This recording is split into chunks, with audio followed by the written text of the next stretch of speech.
नमस्कार मित्रों, मैं आपसे देश और समाज की स्थिति बता रहा हूँ, उसकी हालात के बारे में बात कर रहा हूँ। ये ऐसा इसलिए हो रहा है, ऐसा इसलिए मुझे करना पड़ रहा है कि आज समाज में जो दशा चल रही है, जो देश में दशा चल रही है, वो बहुत अच्छी नहीं है।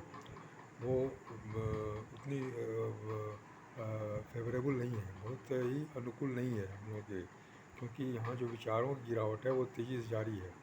हम लोग तेज़ी से नीचे की तरफ जा रहे हैं, हमारी सोच नीचे तरफ गिर रही है, देश के प्रति हम वफादार नहीं हो रहे हैं। अधिकतर लोग देश के प्रति वफादार नहीं हैं, जो जिम्मेदार लोग हैं वो भी देश के वफादार नहीं हैं, देश के ख़िलाफ़ काम कर रहे हैं और देश हर तरीके से परेशान हो रहा है।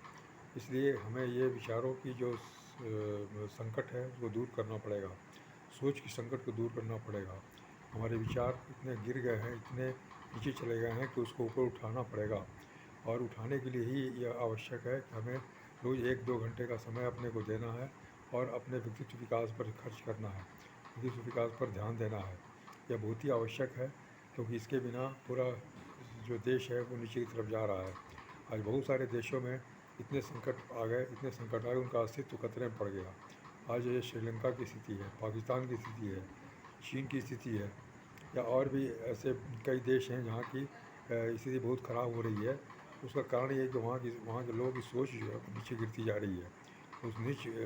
वो नीचे स्तर पर जा रहे हैं। देश के बारे में उनको चिंता नहीं है, देश की चिंता नहीं कर रहे, देश के बारे में नहीं सोचते, वो देश की भलाई के लिए नहीं सोचते, इसीलिए वहाँ समाज टूट रहा है। यू इंक एक किताब है बर्क एजेस की, उसमें लिखा हुआ है कि अगर समाज का पढ़ा लिखा आदमी 10 पेज अच्छी किताबें नहीं पढ़ता है, अगर 10 पेज अच्छे विचारों वाली किताब नहीं पढ़ता है, तो वो देश समाज समाप्त हो जाता है। तो वो ये कितनी सही बात है, कितनी अच्छी बड़ी बात है। APJ अब्दुल कलाम ने कहा था कि इस विश्व शांति को न्यूक्लियर पावर से खतरा नहीं है, बल्कि हमारे विचारों से खतरा है, और ऐसी शिक्षा प्रणाली से खतरा है जो दिशा विहीन हो, मूल्य विहीन हो। ये कितनी बड़ी बात है, कितनी बड़ी चीज़ उन्होंने कही, लेकिन हम इसको स्वीकार नहीं करते, हम इसको मानते नहीं, हम इसको तवज्जो नहीं देते, हम हमेशा इसको निगलेक्ट करते हैं। हम सिर्फ पैसे की बात करते हैं, हम हमेशा पैसे की बात करते रहते हैं, पैसे के सिवा कुछ भी बात नहीं करते।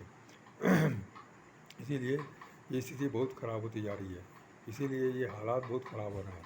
यहाँ भी स्थिति बद से बदतर होती जा रही है। अगर हम नहीं संभले, नहीं अगर अपने को आपको ये किए, तो बहुत तकलीफ़ होगी हमें। आज भी तकलीफ़ हो रही है, पहले से अधिक तकलीफ़ में हम हैं, कि फिर भी हम सुधर नहीं रहे हैं। अपनी सोच के बारे में कभी सोचते नहीं, हमारी सोच कहाँ जा रही है, हमारा एटीट्यूड कहाँ जा रहा है, हमारी जिम्मेदारियाँ हैं उसको हम क्यों नहीं पूरा कर रहे हैं, हमारी जवाबदेहियाँ हैं उसको हम क्यों नहीं पूरा कर रहे हैं, या अफर्मेशंस हम क्यों नहीं बोलते, I am the best, I can do it, I am fitted strong, I am accountable and discipline, I am having, I am thankful for what I am having in my life, I am responsible for what is happening in my life. Today is my day. God is always with me. Better people. I am becoming a better person. I am association.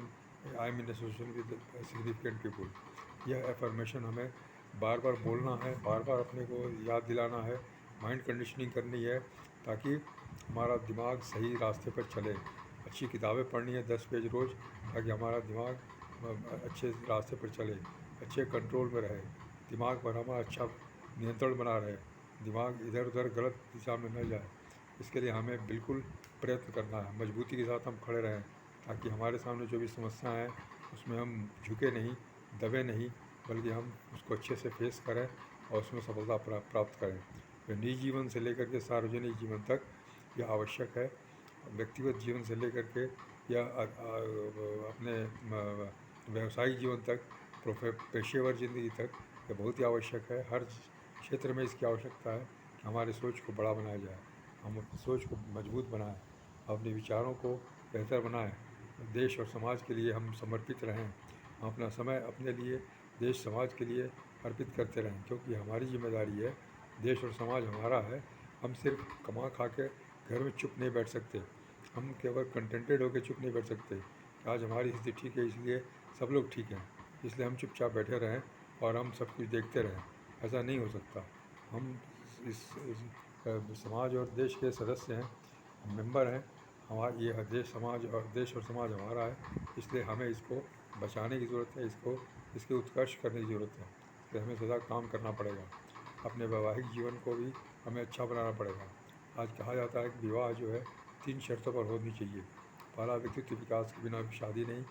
दूसरा, आर्थिक आज़ादी बिना शादी नहीं। और तीसरा, उत्तम स्वास्थ्य के बिना शादी नहीं। इसलिए क्यों? इसलिए कि शादी होने के बाद जो जिम्मेदारियां आती है वो सिर्फ एक व्यक्ति की जिम्मेदारी नहीं है, बल्कि परिवार की जिम्मेदारी है, समाज की जिम्मेदारी है और देश की जिम्मेदारी है, अर्थव्यवस्था की जिम्मेदारी है। वो जिम्मेदारी पूरा नहीं होने से सब पर दबाव पड़ता है, सब पर वो उसका असर पड़ता है। हमारी अर्थव्यवस्था भी चरमराती है। अधिक लोगों की संख्या बढ़ने से, जनसंख्या बढ़ने से और सही लोग न रहें, सिर्फ निर्भर लोग बने रहें, तो अर्थव्यवस्था चरमरा कर टूटने लगती है। यही हालत हमारे देश की हो रही है। आज अर्थव्यवस्था में बहुत बड़ा चेंज आया है, बहुत बड़ी चीज़ें, बहुत बड़े बदलाव आए हैं, जिसको कि हम बर्दाश्त नहीं कर पा रहे हैं, हम उसको सहन नहीं कर पा रहे हैं। हम चीख चिल्ला रहे हैं, आंदोलन कर रहे हैं, लूट मार कर रहे हैं, आगजनी कर रहे हैं, और इसका असर हो रहा है कि अर्थव्यवस्था और भी दबती जा रही है, तो उसका बोझ हमारे ऊपर पड़ रहा है। इसलिए हमें बहुत सोच समझ के काम करना है। शादी विवाह भी आज बहुत सोच समझने की ज़रूरत है। पहले की तरह आँख बंद करके शादी नहीं करना है, सिर्फ उम्र और आमदनी दे के शादी नहीं करना है, बल्कि जीवन के सभी आवश्यकताओं की पूर्ति के लिए उसके पूरी जानकारी होनी चाहिए। सारी जीवन के बारे में उसका आइडिया होना चाहिए, अच्छे विचार होने चाहिए, तभी शादी होनी चाहिए। यही आज की आवश्यकता है। तभी माता पिता बनने की अनुमति मिलनी चाहिए। अगर हम अपने से नहीं करेंगे तो सरकार के द्वारा ऐसे कानून बनाने की बाध्यता हो जाएगी। सरकार ऐसे कानून बनाएगी, फिर हमें मानना पड़ेगा और फिर हमें तकलीफ़ होगी, कष्ट होगा।